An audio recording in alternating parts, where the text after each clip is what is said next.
Media کے اوپر کلیم down کے تو چینلز کے اوپر پڑ گئے. اس کے علاوہ اب مجھے یہ سمجھائیں کہ عمران ریاض خان کدھر غائب کیا ہوا ہے؟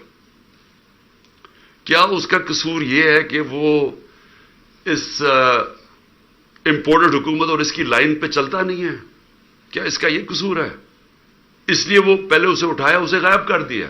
اور مجھے خطرہ ہے، میں سب کے سامنے کہنا چاہتا ہوں، اس کے اوپر تشدد کریں گے، کیونکہ ہمارے کئی لوگوں کے اوپر، اعظم سواتی اور میں کئی لوگوں کو بتاؤں گا، علی امین، ان کے اوپر انہوں نے تشدد کیا. اور مجھے خوف ہے کہ اس کے اوپر بھی تشدد کریں گے، کیونکہ عمران ریاض آخر میں کہہ رہا تھا، ایئرپورٹ جا رہا تھا، ملک چھوڑ کے جا رہا تھا، جب اس کو ایئرپورٹ سے پکڑا ہے. اس کو بھی خوف تھا کہ ارشد شریف سے جو ہوا ہے وہی لوگ اسی سے وہی کریں گے، اور اس کو اب جیل میں رکھا ہوا. میں ساری قوم کو کہنا چاہتا ہوں، آپ کو سب کو اپنی آواز اٹھانی چاہیے کہ ایک صحافی کے پیچھے جس کی سب سے زیادہ ویورشپ ہے، اس کی یوٹیوب پہ ویورشپ دیکھیں، اس کو ٹی وی چینلز میں نہیں کام کرنے دیتے کیونکہ یہ ان کی لائن فالو نہیں کرتا. اس کے اوپر اس کو خطرہ یہ ہے کہ یا اس کے اوپر بڑا تشدد کریں گے، اور ہمیں یہ بھی ڈر ہے کہ اس کو مار نہ دیں، کیونکہ ابھی تک وہ پولیس کہہ رہی ہے جی ہمیں نہیں پتا وہ کدھر گیا. ہمیں پتا ہے وہ کدھر ہے، مجھے پتا ہے وہ کدھر ہے. اور اس کے اوپر کچھ ہوا تو پھر یہ لوگ ذمہ دار ہوں گے، وہی جنہوں نے ارشد شریف کا قتل کیا تھا، جو ذمہ دار ہیں میرے اوپر، جنہوں نے قاتلانہ حملہ کروایا تھا. پھر اس کو بھی اٹھا کے لے گئے.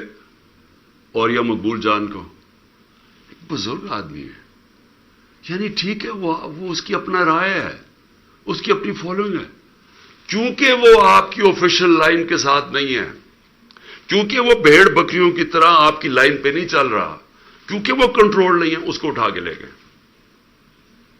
اسے آفتاب اقبال کو پکڑ کے لے گئے، اس کو ذرا چھوڑ دیا، لیکن اس کو بھی اٹھا کے لے گئے. اس کی تو لائن ہی کچھ اور ہے، لیکن کیونکہ شاید اس نے عمران خان کے لیے کوئی پروگرام کر دیا ہوگا. یعنی ایسی فیشزم،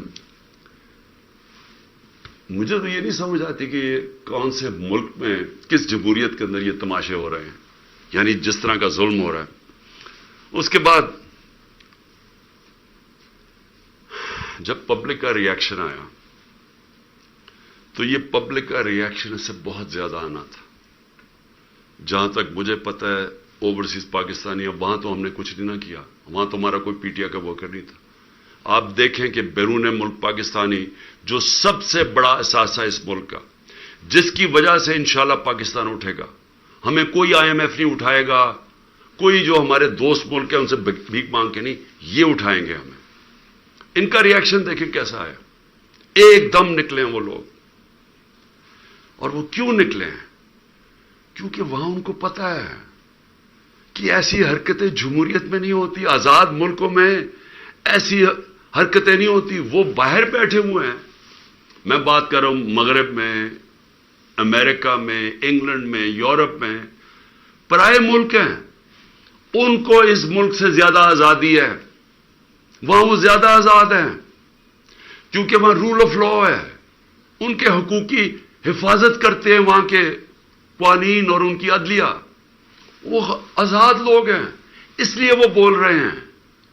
یہاں انہوں نے اتنا خوف اور ہراساں پھیلا کے، ڈرا کے، ڈنڈے مار مار کے لوگوں کو سمجھ رہے کہ کنٹرول کر لیں گے. میں آج پھر سے یاد کرانا چاہتا ہوں ایسٹ پاکستان کا، میری زندگی میں ہوا ایسٹ پاکستان.